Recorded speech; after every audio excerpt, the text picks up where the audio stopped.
Good morning student. आज हम next managerial economics के लेक्चर में जो नेक्स्ट टॉपिक है वो था आपका थियोरीज ऑफ मनी और टाइप्स ऑफ मनी में करेंगे हम। ठीक है, तो फर्स्ट है टाइप्स ऑफ मनी। ठीक है, फर्स्ट टाइप है नियर मनी।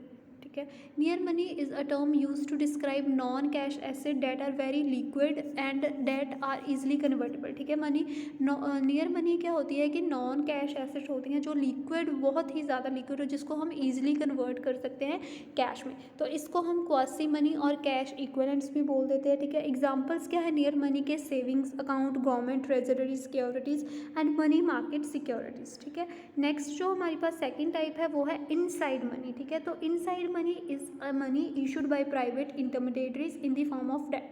ठीक है, कि इनसाइड मनी क्या होती है कि जो प्राइवेट मनी, जो private intermediary debt is commercial banks के द्वारा इशूज़ की जाती है डेट की फॉर्म में। ठीक है, एक क्रेडिट की फॉर्म में, debt is called inside money. तो ये जो मनी होती है ये डिमांड डिपॉजिट्स की फॉर्म में या अदर डिपॉजिट्स की फॉर्म में दी जाती है। ठीक है, ये क्या है कि मनी सप्लाई का पार्ट होता है। तो ये जो मनी होती है ये एक एसेट होती है डिपॉजिटेड की, बट जो कंसाइंड होती है बैंक की लाइबिलिटी के साथ, that is called inside money. Right, next is outside money. Outside money is that money that is not liability for anyone inside the economy. ठीक है, आउटसाइड मनी क्या है कि जो किसी की भी लाइबिलिटी नहीं होती, जो इकोनॉमी में रहते हैं किसी की भी लाइबिलिटी नहीं होती, that is called outside money.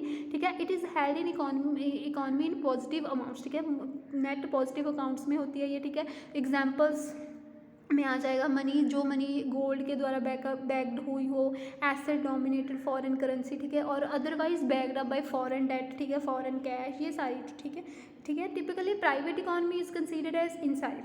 ठीक है, जो इनसाइड होती है, सो जो गवर्नमेंट ने इशूड की है money, debt is called outside money. Right, तो ये थे हमारे तीन बेसिक मेन्स टाइप थे। ठीक है, जो आपके सिलेबस में दिया था। तो ये क्वेश्चन जो है वो आपको 2 मार्क्स के लिए इंपॉर्टेंट है। आपको पूछ लिया जाता है कि आउटसाइड मनी क्या होती है, नियर मनी क्या होती है, तो आपने ये सारा लिख देना। राइट, नेक्स्ट जो है आपका टॉपिक वो है थ्योरीज ऑफ मनी। ठीक है जी, थ्योरीज ऑफ मनी में क्वांटिटी थ्योरी ऑफ मनी आती है। ठीक है जी, तो हम इसको पढ़ते हैं।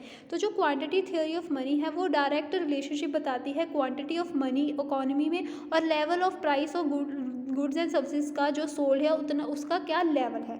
ठीक है, तो जो amount of money in economy doubles. ठीक है जी, जब मनी का अमाउंट जो है डबल होता है तो प्राइस लेवल जो है वो भी डबल हो जाता है इन्फ्लेशन की वजह से। राइट, तो P is equal to F M. P का मीन्स प्राइस लेवल, M का मीन्स मनी सप्लाई और F का means functional relationship. P is a relationship, functional relationship of money supply. ठीक है, मीन्स के अगर क्वांटिटी ऑफ मनी जो increase हो रही है तो लेवल जो है प्राइस का वो भी इंक्रीज होगा। अगर वो डबल हो रही है, मनी की क्वांटिटी डबल हो रही है, अमाउंट डबल हो रहा है, तो प्राइस का लेवल जो है वो भी डबल होगा। वो इस डायग्राम में बताया गया। ठीक है, एक्स एक्सेस पर क्वांटिटी ऑफ मनी ली है, ओ वाई एक्सेस पर प्राइस लेवल लिया है। ठीक है, तो अगर प्राइस देखिए ये P पहले P थी और M पर था। ठीक है, तो दोनों अगर अब मनी वैल्यू जो है अमाउंट ऑफ मनी M2 हो गया तो उधर हमारा प्राइस लेवल भी क्या है, P2 हो गया। ठीक है, तो ये क्या है कि एक पॉजिटिव रिलेशनशिप है, डायरेक्ट रिलेशनशिप है क्वांटिटी ऑफ मनी में और प्राइस ऑफ गुड्स जो लेवल जो है सोल्ड गुड्स एंड सर्विसेज का। राइट, नेक्स्ट इज जो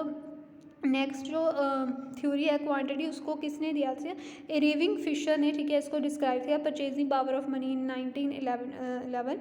ठीक है जी, quantity of money in circulation increase. ठीक है, ये क्या कह रहा है, क्वांटिटी ऑफ मनी जो है सर्कुलेशन में वो इंक्रीज होगी अगर प्राइस लेवल, ठीक है जी, अगर वो इंक्रीज होगी तो price level also increase in direct proportion. ठीक है, उसी प्रोपोर्शन में। और अगर वैल्यू ऑफ मनी जो है वो डिक्रीज होगी तो जो हमारी प्राइस लेवल है वो भी उसी प्रपोर्शन में डिक्रीज होगा। ठीक है जी, तो quantity of money is reduced by 1/2।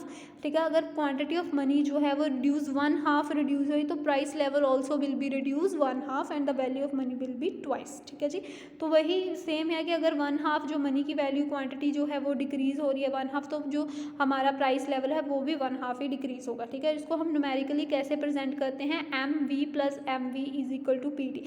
M का मतलब है मनी सप्लाई, V का मतलब है velocity of circulation of money के नंबर ऑफ ट्रांजैक्शंस कितनी हुई मनी आपकी, कितने कितने हैंड्स में जाकर आई। P price level, M credit money, V का means velocity of circulation and T means transaction perform. ठीक है, नंबर ऑफ ट्रांजैक्शन परफॉर्म। ठीक है, next is Fisher's quantity theory of money में। ठीक है, ये देखिए प्राइस लेवल और क्वांटिटी का डायरेक्ट रिलेशन है positive relation, but value of money और क्वांटिटी ऑफ मनी का क्या है, नेगेटिव रिलेशन, जो मैंने आपको इस लाइन में बताया। अगर क्वांटिटी ऑफ मनी रिड्यूस्ड होगी बाय 1/2 तो प्राइस लेवल भी रिड्यूस होगा, और जो वैल्यू है मनी की वो क्या होगी, डिक्रीज होगी ज़्यादा, वो ज़्यादा वैल्यू जो है ज़्यादा डिक्रीज होगी। देखिए ये फर्स्ट डायग्राम में वो सेम है कि अगर देखिए मनी वैल्यू जो है एम पर है तो प्राइस लेवल जो है वो पी पर है, money value increase, quantity of money जो है M2 होगी और प्राइस लेवल भी P2 हो गया, राइट। तो इस दूसरी साइड देखिए अगर money value quantity of money जो है वो है M, ठीक है, तो वैल्यू ऑफ मनी कितनी है P, ठीक है। अब मनी वैल्यू क्वांटिटी जो है वो इंक्रीज हुई M2 पर और वैल्यू ऑफ मनी कितनी आ गई P2 और बहुत ही ज़्यादा, ठीक है जी, तो ट्वाइस, ठीक है। तो ये था हमारा कि प्राइस लेवल और क्वांटिटी का पॉजिटिव रिलेशन है और वैल्यू ऑफ मनी और क्वांटिटी ऑफ मनी का नेगेटिव रिलेशन है। तो Fisher quantity theory of money की अजम्पशंस क्या है, ठीक है जी। पी जो है वो इनएक्टिव एलिमेंट होता है, ठीक है। प्राइस लेवल जो है वो मनी सप्लाई से इन्फ्लुएंस नहीं होता। वी और वी जो हमारे एलिमेंट थे वो अज्यूम जो है वो कांस्टेंट हो गए, जो प्रोपोर्शन है एम और एम का वो भी कांस्टेंट रहेगा और टी जो है वो आल्सो कांस्टेंट रहेगी, ठीक है। तो इस जो थ्योरी है इसके क्रिटिसिज्म क्या है, ठीक है, इसकी कमियां क्या है। तो जो इक्वेशन ऑफ एक्सचेंज जो है वो एक्सप्लेन नहीं करती साइक्लिकल बिहेवियर, प्राइस और प्रोडक्शन का साइक्लिकल बिहेवियर जो है उसको एक्सप्लेन नहीं करती। जो ये जो अजम्पशन थी ना V and V is to be constant, ये जो है अनरियलिस्टिक अजम्पशन है कि वी और टी है जी वो कांस्टेंट होंगे, ठीक है। तो प्राइस लेवल जो है वो डिपेंड करता है अदर फैक्टर जैसे कि कंजम्पशन हैबिट, सेंट्रल बैंक की पॉलिसीज़ के ऊपर, राइट। तो ये थे हमारे equation trade money as a medium of exchange not only and require for transaction purpose only, ठीक है जी। तो वो क्या है, एक्सचेंज के लिए चाहिए हमें इक्वेशन ट्रेड मनी, वो एक्सचेंज के लिए चाहिए और ट्रांजेक्शन पर्पज के लिए ही चाहिए रिक्वायर्ड, ठीक है। तो ये था हमारा थियोरी ऑफ मनी, ठीक है। इसी के साथ अगर आपका थियोरी ऑफ मनी का जो सारा टॉपिक है वो हमारा सारा खत्म हो गया। नेक्स्ट लेक्चर में हम theories of demand for money करेंगे, ठीक है। अगर आपको इस लेक्चर में कोई भी प्रॉब्लम होगी तो आप मेरे से क्लियर करवा लेना। Thank you class.